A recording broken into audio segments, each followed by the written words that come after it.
Iran Israel યુદ્ધની મંદી બાદ હવે ગેસ સિલિન્ડરની અછતને કારણે રત્ન કલાકારો મુશ્કેલીમાં મુકાયા છે। ટેક્સટાઇલ શ્રમિકોની જેમ હવે સુરતમાંથી હીરાના રત્ન કલાકારો પણ ગેસના ભાવે વતન પરત ફરે તેવી ગંભીર સ્થિતિ જોવા મળી છે। આ અંગે ડાયમંડ વર્કર યુનિયન દ્વારા સુરત જિલ્લા કલેક્ટરને આવેદનપત્ર પાઠવી તાત્કાલિક ઉકેલ લાવવા માંગ કરવામાં આવી છે। પરપ્રાંતીય અને સૌરાષ્ટ્રના રત્ન કલાકારો પાસે સ્થાનિક પુરાવા ન હોવાથી તેમને અન્ય ડોક્યુમેન્ટ્સના આધારે ગેસ આપવા રજૂઆત કરાઈ છે। ગેસ બુકિંગ ન થવું અને સમયસર ડિલિવરી ન મળવા જેવી ફરિયાદોનું નિરાકરણ લાવવા તંત્રને રજૂઆત કરી છે। જો આવી પરિસ્થિતિ રહેશે તો રત્ન કલાકારો હિજરત કરશે।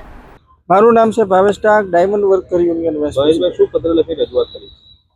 હીરા ઉદ્યોગમાં છેલ્લે 3 વર્ષથી મંદીના માહોલના કારણે જે મંદીથી ત્રસ્ત થઈ અને જે રત્ન કલાકારોએ પોતાના ફૂડના બિઝનેસ ચાલુ કર્યા હતા એને આજે ઈરાન અને ઇઝરાયલ યુદ્ધના કારણે ગેસનો પુરવઠો નહીં મળવાના કારણે એને આ પણ ઉદ્યોગની અંદર બંધ થવાને આરે છે। ત્યારે સુરતના જે 2 મેઇન ઉદ્યોગ છે આજે કલેક્ટર સાહેબને અમે રજૂઆત કરવા આવ્યા છીએ કે જે 2 મેઇન ઉદ્યોગ છે ટેક્સટાઇલ અને ડાયમંડ। આ ડાયમંડ ઇન્ડસ્ટ્રીઝની અંદર 8 થી 10 લાખ રત્ન કલાકારો કામ કરે છે। આ રત્ન કલાકારો જેવી રીતે હિજરત ટેક્સટાઇલમાં થઈ એવી જ રીતે રત્ન કલાકારો અહીંયાથી પલાયન ન થાય અને એના પરિવારને વ્યવસ્થિત રીતે ગેસનો પુરવઠો મળે આજે અમે આવેદનપત્ર આપી એવી રજૂઆત કરી છે। રત્ન કલાકારો જ્યારે ગેસનું બુકિંગ કરાવવા જાય છે ત્યારે એને રજા પાડીને જવું પડે છે।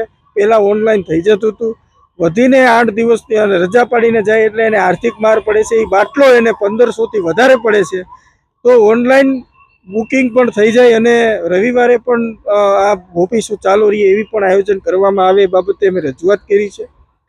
હીરા ઉદ્યોગની અંદર જે પલાયન ન થાય એ બાબતે માઇક્રો પ્લાનિંગથી રત્ન કલાકારોને પુરવઠો મળી રહે અને અમુક એવા પરિવારો છે કે જેની પાસે લાઈનો છે અને અમુક એવા પરિવારો છે કે ભાડે રહે છે એની પાસે કશું જ નથી, ખાલી બાટલો એને 8 દિવસની અંદર મળી રહ્યો માઇક્રો પ્લાનિંગ કરવામાં આવે એવી આજે અમે રજૂઆત કરવામાં આવી।